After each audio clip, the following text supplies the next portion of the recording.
Hey, how's it going? Been a while since my last video. So, around Christmas time last year, I was given my first commission project from a family friend Mal, with a very generous year as the timeline. And lately I've been a little blank for ideas since I feel like I've hit a wall with my portraits lately, so I figured this was the perfect time to start this painting to switch it up a bit. The prompt for the commission was a fully modern abstract piece that was quintessentially about Mal, essentially giving me full creative license. In my last video, I told myself that I'd be jumping further out of my comfort zone, so I figured I'd jump into something new with new materials and some oils in the mix as well. I know Mal's a big fan of texture and colours that pop, so a lot of this will be new to me, but for the first time in a while, I think I'm actually excited to try something new.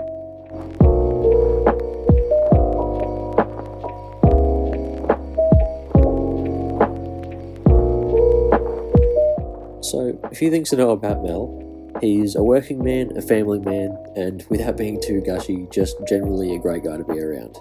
That's always able to bring everyone together, giving any group setting he's in a strong foundation. So, to symbolise this, I wanted to represent Mal as a gardenia tree. Much like Mal, the gardenia tree is gentle with a strong presence, with its glossy leaves and white flowers, but it's a sturdy plant with strong roots.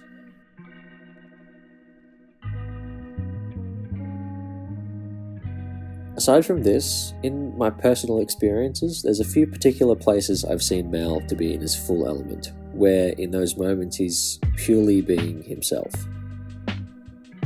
When he's either skiing on the slopes, relaxing in his Anglesey holiday house, or going for a surf. So I wanted to incorporate this into the painting by using these hobbies and locations that I can relate to Mal as the composition of the gardenia tree. I used the shape of the Anglesey River and river mouth as the stalk and bottom outline of the tree leaves, with modelling paste and sand. My reasoning for this was to add texture to the painting in a snowy kind of way once the paint was over the top. And as a fun little bonus, I added ski tracks where the Anglesey River shape is to add in his love of skiing in the mix. Aside from this, to be honest, I was a little lost on where to go, and guessing was kind of getting the job done so far, so colour-wise, I kind of just winged it.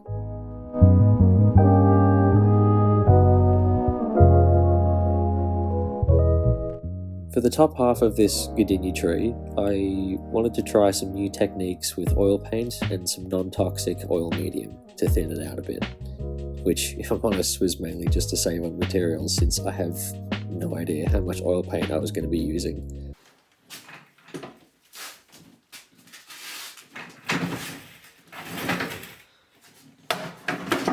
So, I put down a palette of yellowy greens, yellows and light browns for the traditional colours of a gardenia tree.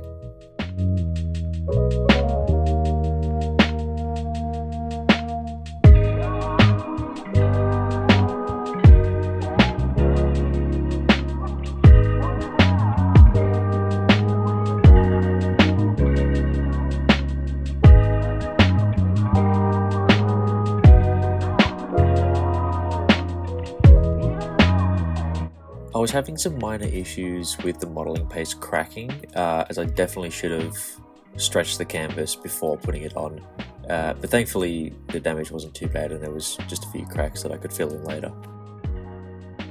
After a while of deliberating for far too long on what colour to add and what to do for the second half of this painting, I kind of just told myself to shut up and put some colour on the canvas, which I soon learned was a rather large mistake. After putting down the colour of the gardenia tree in the top half, I figured that my colours were a little on the realistic side of things and they weren't quite loud enough for Mal's taste. So I figured that I'd switch it up a bit and add some reds, which contrasts nicely from green, with some yellows and some oranges in there a bit too. So I painted those colours in acrylic down on the canvas and I stewed on it for a bit until my mind came up with something else, and after a while, this is how I felt about it. So, some time's passed, and I've decided that I hate it. I mean, this all just looks like one big scab. There's some water damage here from when it flooded in the garage, and this big mess here looks like a bush that I shat in outside of Richmond Station because I didn't make it because they were replacing buses that morning, and I already had to go when I got to the bus that morning, and I couldn't get off the bus till I got to Richmond. So I'm gonna fix it. And on that huge disappointment, that's the end of part 1. So I pretty much set out in this video to try something new, and I tried something new. I did. It went super well. I used new textures, I used new materials. I never go to oils, I've never used modelling paste before, I've never put sand in modelling paste before. And then when I went blank for ideas, I went straight back to acrylics, and I totally ruined the whole point of what I was doing. So part 2 will include different things. Again, more different things. I promised in my last video. My next thing's going to be weird, it's going to be crazy, it's going to be something I've never done before, and that is what I will do. So I hope it doesn't suck.